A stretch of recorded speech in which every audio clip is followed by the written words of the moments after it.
обеспечить прозрачность процесса. Все медицинские организации страны отныне будут обязаны работать в новой информационной системе для онкобольных. Проект сегодня презентовали в Казани. К видеоконференции подключились все регионы России. Отслеживание качества ведения пациента, потому что в амбулаторно-поликлинические обращаются подразделения почти 1,5 миллиарда визитов в год.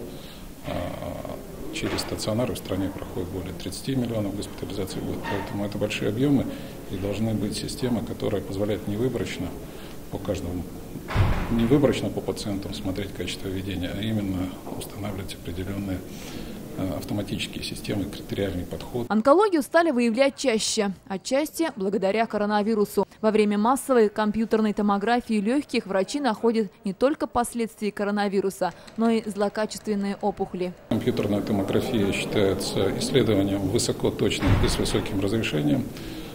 Большое количество пришло сегодня новых форматов обработки цифровых изображений.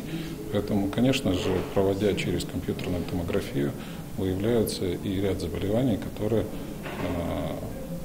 де-ново обнаруживаются, ставятся диагнозы. Все, что хотите узнать о лекарственном препарате, теперь в мобильном приложении, доступном каждому. 1 июля в России завершилась маркировка лекарственных препаратов, что позволит избежать контрафакта и фальсификации на этом рынке. К слову, в Татарстане эту работу в тестовом режиме начали еще в 2017-м. Маркировка, безусловно, это еще и контроль цен для жизненно важного списка, где регулирует государство надбавки, розничные, оптовые и цену производителя.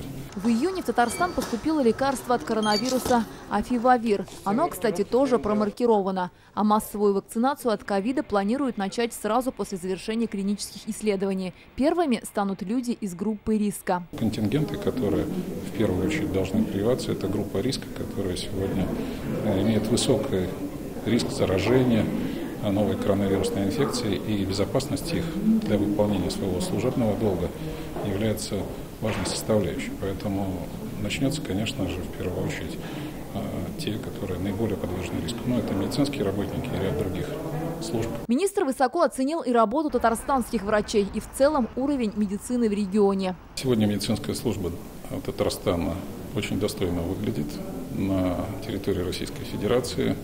Успехи касаются и высокотехнологичной помощи, и внедрения технологий бережливого производства, безопасности пациентов. Высокие технологии сегодня продемонстрировали Михаилу Мурашко в медицинских учреждениях Казани, а завтра федерального чиновника ждут в Набережных Челнах.